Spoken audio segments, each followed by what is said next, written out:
Are we good to go? Mine doesn't say live. All right. My name is Tori Phelps from West Lafayette, Indiana. I will be acting as the introducer as well as the fielder for our debate on gift giving and ABA. Start by first introducing all the members of our group and stating their role in the debate. First, Heather Holm from Savannah, Georgia will be acting as a summarizer against gift giving, while David Obregon from San Antonio, Texas, will be providing us with research against gift giving. Jen Atherton from Evansville, Indiana, will be acting as a summarizer in favor of gift giving, with supporting research presented by Sarah Gardner from Decatur, Indiana. Our illustrator, Stacy Guidry from Houston, Texas, will be providing visual aids periodically throughout the presentation. To finish the debate, I will be acting as fielder and answering questions about gift giving and ABA. Before turning it over to Heather, I'd like to give the operational definition of gift giving that we will be using, as well as the definition of dual relationships which will interest with our other speakers. According to thefreedictionary.com, gift giving is defined as something given voluntarily without payment in return as to honor a person or an occasion, or to provide assistance. It is something bestowed or acquired without being sought or paid for by the receiver. An example of gift giving would be a parent giving flowers to a therapist as a token of appreciation without receiving payment in return. A non-example of gift giving is a parent giving a weighted blanket to a therapist who in turn provides payment to the parent. In the mental health field, a dual relationship is defined as a situation where multiple roles exist between a therapist or other mental health practitioner. Dual relationships may also be referred to as multiple relationships during the debate. Providing a summary for the position against gift giving in ABA.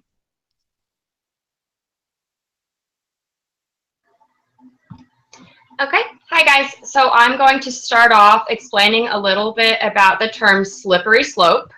So slippery slope just suggests that if you engage in behavior, it can quite often quickly end up with a negative or harmful outcome. This is relevant in ABA, especially with our debate topic and gift giving. If we give or receive gifts from our clients, this can quickly lead to either a multiple relationship or other harmful outcomes. The Behavior Analyst Certification Board's Professional and Ethical Code 1.06b states that behavior analysts will refrain from relationships that may harm or exploit the client. Boundaries should be clear and established at the beginning of the professional relationship, and it's important to actively prevent multiple relationships from forming. So behavior analysts or technicians should always refrain from engaging in gift giving with clients to avoid the slippery slope of negative or harmful consequences for either the client or the provider. This concludes my summary for the position of against gift giving in ABA due to the slippery slope. Thank you, Heather. David will now be presenting the research against gift giving in ABA. David? All right. In some cultures, and even our own, we try to strive to the ideal goal of giving a gift and expecting nothing in return. However, in others, this is not always the case. In the article Strings Attached by Kronk, several cultures are discussed about how when they give or receive a gift, reciprocity is something that is expected. Back in when Europeans were colonizing the U.S., they came over and engaged with the Native Americans. And this is discussed in the article. The Native Americans would present a pipe to them, and the settlers would then take and keep it, not realizing that the natives actually expected it back. The newcomer did not realize that the point of the gift was not to provide an interesting trinket, but to inaugurate a friendly relationship that would mutually be maintained through a series of mutual exchanges. Thus, the failure to reciprocate appeared not only rude, but also thoughtless, but downright hostile to them. Should a professional encounter this kind of culture, they must be aware of the implication of either giving or receiving a gift. If they are not aware of these expectations or customs, professionals see themselves vulnerable to misunderstanding boundaries or unrealistic expectations. Say a therapist receives a small gift from the family. If the therapist is not aware of the family's culture and has not set those boundaries previously when engaging with them, they may expect more in return from them, such as a discount for services, special treatment, or even babysitting, thus leading to a dual relationship.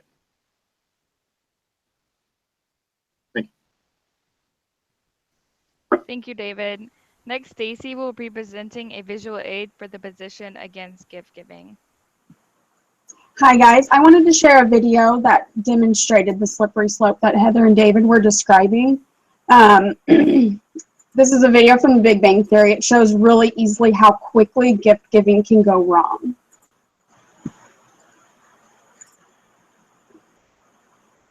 A few silly neighbor gifts, so I'll just put them under my tree. Wait! You bought me a present? Uh-huh. Why would you do such a thing? I don't know, because it's Christmas? Oh, Penny! I know you think you're being generous, but the foundation of gift giving is reciprocity. You haven't given me a gift. You've given me an obligation. Don't feel bad, Penny. It's a classic rookie mistake. My first Hanukkah with Sheldon, he yelled at me for 8 nights. It's okay. You don't have to get me anything in return. Of course I do. The essence of the custom is that I now have to go out and purchase for you a gift of commensurate value and representing the same perceived level of friendship as that represented by the gift you've given me.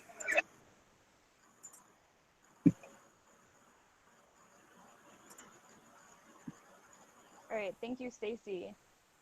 The debate will now be moving to the position in favor of gift giving.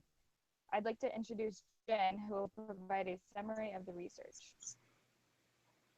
Hi guys, I'm talking about how accepting only small, non-monetary gifts such as edibles would be much less likely to cause harm or create a multiple relationship with clients or their families. Some examples are baked goods and replacing items that may be lost or damaged. Not being able to give or replace these items could make parents feel upset or disheartened.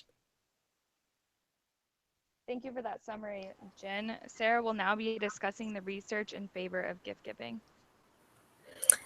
Okay, so to kind of back up what Jen said, some research I found was from an article from Offer Zur entitled Gifts in Psychotherapy and Counseling, in which he stated the most common gift giving by clients or therapists doesn't actually result in a dual relationship. Many gifts that are given by clients to behavior analysts are simply gifts of gratitude to show their appreciation for the services. Another article by Frederick Reamer entitled Eye on Ethics stated that many clinics permit their staff to accept gifts from their clients whenever the gift is one that can be shared amongst the rest of the office staff, for example, a plate of cookies. The only stipulation in accepting gifts like this is that the behavior analyst is to thank the client on behalf of the entire clinic to make the gift seem a little less personal. Several guidelines have also been set up by authors of the book Preventing Boundary Violations by Thomas Guthrie and Archie Brodsky to help behavior analysts and other professionals avoid the slippery slope. These include examining the monetary value of the gift, whether the gift is handmade or purchased, the characteristics of the client, and the appropriateness of the gift. We also have some examples of real life scenarios that we have encountered in our own work and clinical experience in ABA. So in one of our clinics, several clients have grandparents that routinely bake cookies, brownies, and other treats to bring in to show appreciation for staff members. And it is pretty obvious that the grandmothers simply just love to bake and aren't actually trying to form any sort of multiple or dual relationship, but are really just trying to show their gratitude. In another situation, one of our members was in a consultant where a client spilled the supervisor's coffee during a problem behavior. And the mother of the client was present, and she just felt awful and was upset and in tears because she felt bad that her son spilled the coffee of the supervisor. And so most parents in this situation, they felt it was their child's fault and wanted to make it right and pay for the supervisor's coffee. We had another situation at a center in which one of the moms of a client was upset because she received crisis management reports that her daughter was engaging in high levels of hair pulling. The mom then brought in hair ties and bobby pins to keep in the client's room so that therapists could put their hair up if they forgot to bring their own, or if they were assigned to float with the client for the day, so that her daughter didn't pull the hair of the staff members. And these are just a few situations where it seems perfectly appropriate to accept these small gifts while also avoiding the slippery slope.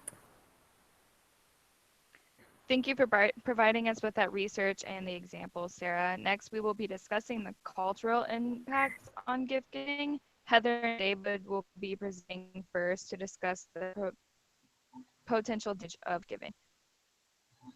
Heather? Okay, so we should not only avoid gift giving due to the possible formation of multiple relationships, but also due to communication barriers from diversity or cultural factors.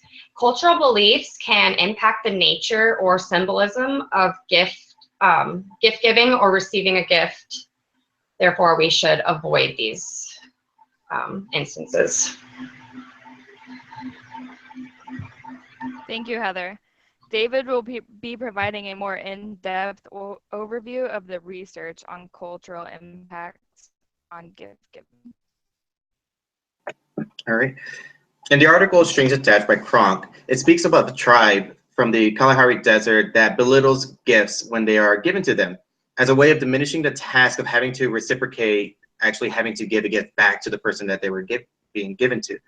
To them, when someone gives you a gift, it is as a means of trying to raise their social status, to kind of put themselves above their friends and stuff like that, to kind of show us like, oh, I have way more things than you and I can put you in your place. On the reverse end, this can possibly be problematic for us as care providers because we become invested in our clients' lives. And sometimes we feel that we have the need to, like, you know, show our appreciation and, you know, and reward their progress that they have made, and sometimes even during the holidays, giving them a gift. But if we are not aware of their family's cultures and interpretation of gift giving, we may put ourselves in situations where we may insult them, and which can really impact the relationship, the professional relationship we have with that family, and really reduce that rapport that we rely on to create the best therapeutic environment for them. Thank you. Thank you, David. Jen and Sarah will be speaking next about cultural impact. Jen will be speaking first to provide a summary on the cultural impacts. Thanks, Tori. It's important to keep culture and diversity at the forefront in both conjoint behavioral consultation and parental relationships. We have to understand that some cultures would be much more offended if we denied a gift, and that gift giving has different meanings across cultures.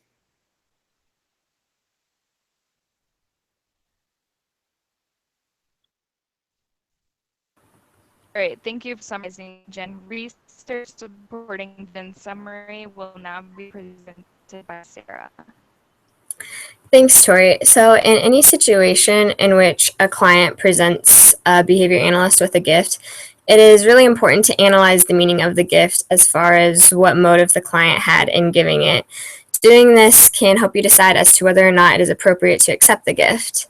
Since gifts in different cultures have different meanings, it is also really important to look at the cultural background of the client when deciding whether or not to accept a gift. Ofer Zur, in his article Gifts in Psychology and Counseling, stated that turning down a gift may make the client feel like you are rejecting or disrespecting them if they're from a culture that is characteristically known for their hospitality and values gift-giving rituals. Additionally, Zur also stated that many rural or ethnic settings often readily embrace gift-giving as a common expression of connection and gratitude. For example, we again talked about this in our group, and one of our group members at their center had several staff members travel to China to create a behavior plan for an individual.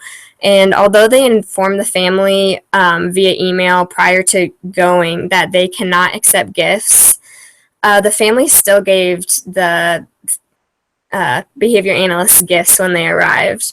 And due to the language barrier, it was unclear whether the family actually understood as to whether or not or why they weren't allowed to accept gifts. And since the staff members didn't want to ruin the relationship or come off as rude, they eventually just accepted a few small customary welcome gifts.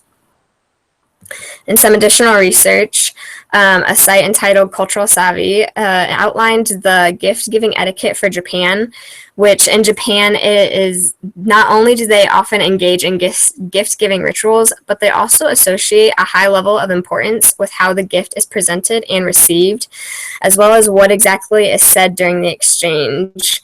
Additionally, they also look at whether or not the gift was accepted with both hands. So it just goes to show that different cultures, we don't always know what their cultural policy is when it comes to gift giving, and that there's so many little things that they look at that it could be easy to offend someone by declining their gift. Thank you, Sarah. Next, we will be discussing the potential damage of gift giving. Heather will start us off with three. Thank you. So, like I said before, gifts often lead to multiple relationships. According to the BACB, multiple relationships may impair the behavior analyst's ability to perform their services objectively and effectively. The behavior analyst may begin to provide either better quality services for clients who give them gifts, or even the opposite. They may become more likely to react emotionally rather than objectively, which will impact their services for the negative impact. The BACB specifically states in code 1.06D that behavior analysts should never engage in gift giving with their clients because this constitutes a multiple relationship. In the field that we work in, we work very closely with the families, and we work with them for long periods of time. And ABA therapy, it's just, there's more likely of a multiple relationship developing. And so we just need to always be protecting against these kinds of relationships. Closeness to the receiver can influence gift giving. Small gifts seem harmless, but the gift giving may increase in frequency or even as value as treatment proceeds. And so we should just never accept gifts and never give gifts to our clients.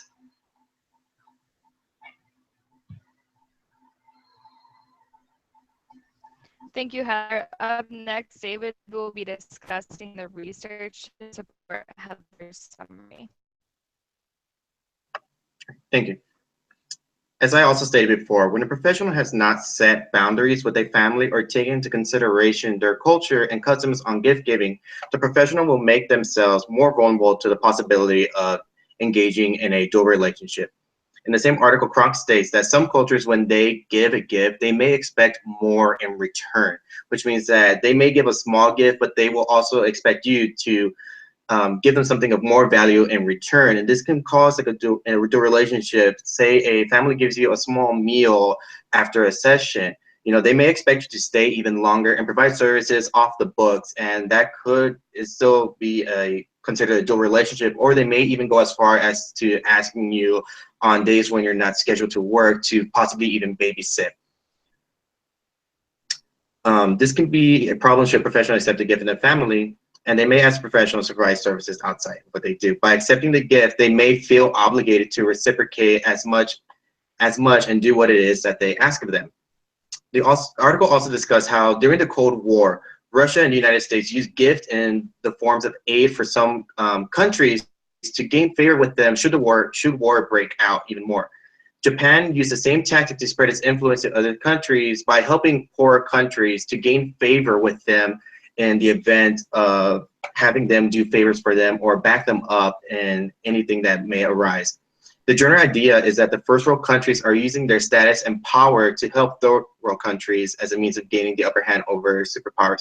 This can kind of go the other way too, where therapists may use, provide gifts for their children, and that can put their family offset if the family cannot provide certain things that the therapist might be able to provide as well.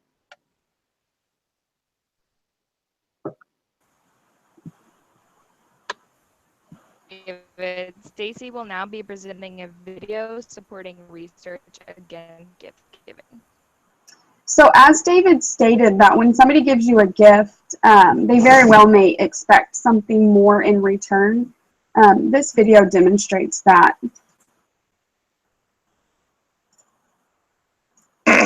Greetings, Homer. Hey, Fat Tony! You still with the Mafia? Yes, I am. Thank you for asking. Now, Homer, as you no doubt recall, you were done a favor by our, how shall I say, Mafia crime syndicate. Oh, yeah. Now the time has come for you to do us a favor.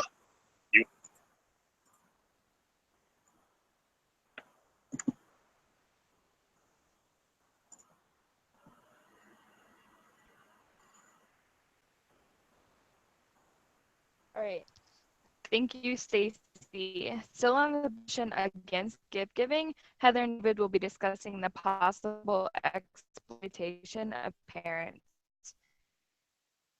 and therapists. Heather will begin with a summary.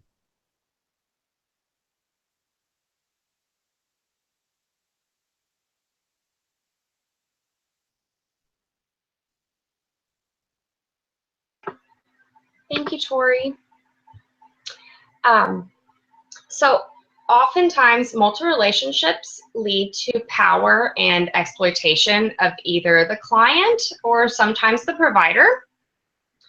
Parents may feel obligated to purchase gifts for their therapists, and therapists may also treat clients differently who either give or do not give gifts. Gift giving may lead to multiple relationships. Multiple relationships often lead to the misuse of power.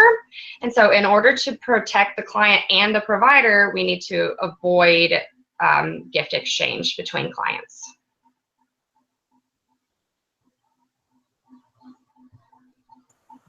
Thank you, Heather. Supporting Stacy will be presenting a visual aid. So this video shows exactly how gift giving can be used to bait and hook the receiver into a position less powerful.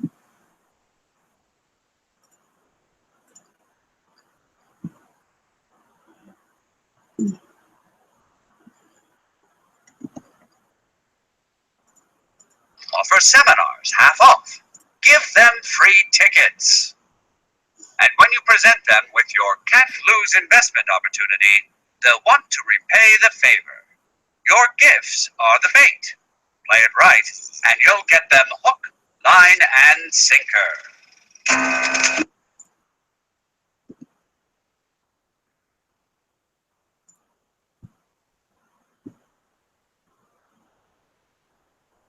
Okay, thank you, Stacy. David will now be providing us with research.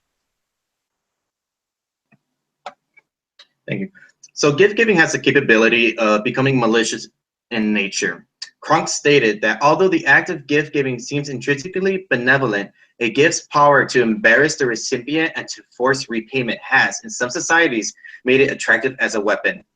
Knowing this can be very troublesome if the professional is giving gifts to their client. Like I talked about earlier, they could possibly give things to their clients that the parents cannot possibly provide sometimes, making them feel inadequate for their child. This could lead to the parents becoming less involved with their children, or worse, they feel like they're in debt to the professional and need to repay them.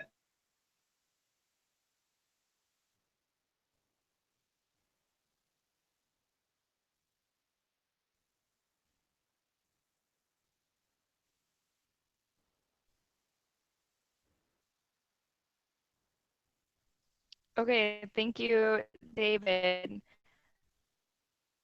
Countering this position, the debate will now move to a summary and research of gift giving.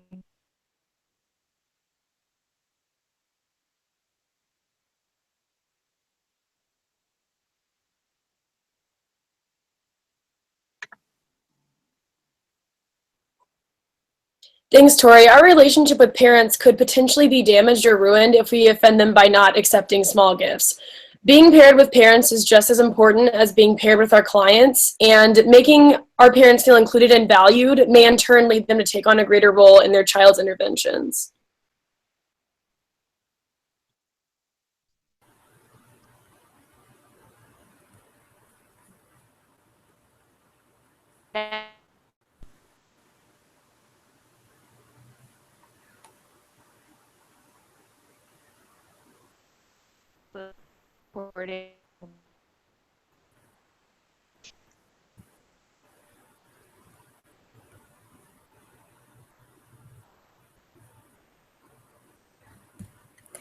Okay, thanks, Tori.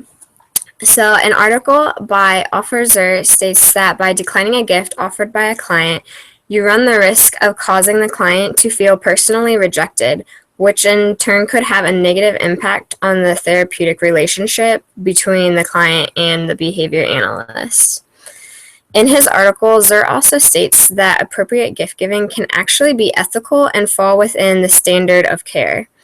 He also addressed the terms boundary violations and boundary crossings, which boundary violations are those actions that are always unethical and or possibly illegal, but boundary crossings are kind of that gray area and include items such as gift giving or appropriate gift giving, non-sexual touch, or self-disclosure, which are often appropriate and healthy client relationship and can ultimately increase the therapeutic effectiveness.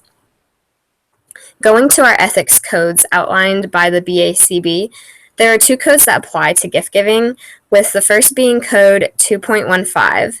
This code states that behavior analysts are to act in the best interest of the client to avoid interruption or the altogether discontinuation of services.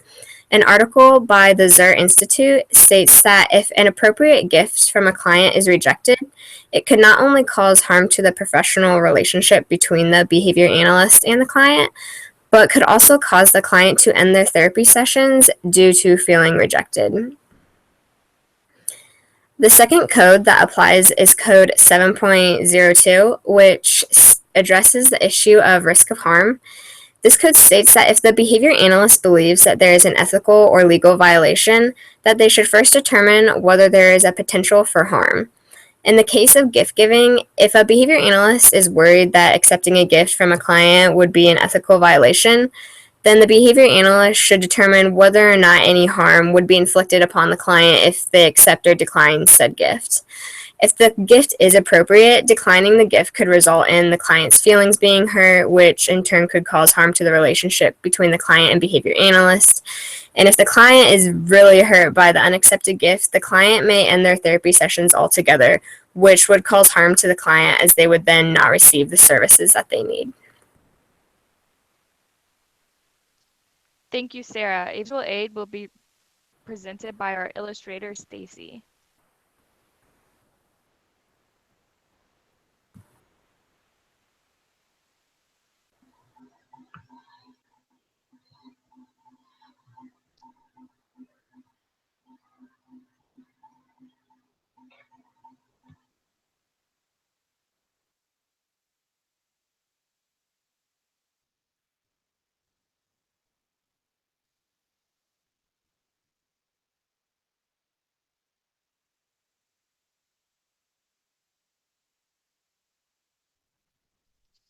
So we're having some technical difficulties with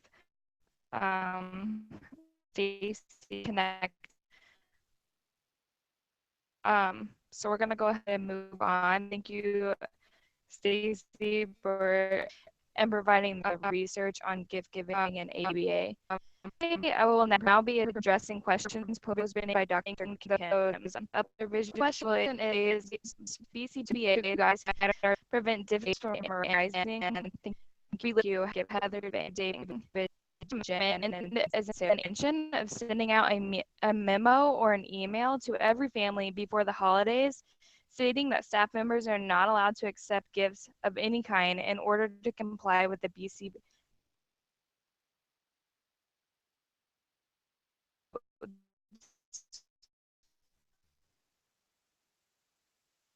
Is what the response to a parent maybe trying to give some gifts could be included in the email. Politely declining the gift. To finally training, we're going to give some examples of how to maintain a strong professional relationship with clients. Is to remind them of the suggest is to meet off the goals for the guidelines while also showing a family feels supported and helpful information to address the family's needs. Maintain professional final position on the debate is against gift giving. Clients best and extremely important in staying to family's cultural values and ensure that the relationship is maintained. Research has been shown that gift giving in the professional setting can lead to a slippery slope and lead to the exploitation and dual relationships. We feel that it is necessary to comply with the BACB code and refrain from accepting gifts from families, keeping the best interests of the families and staff in mind. Thank you for watching our debate on gift giving and ABA.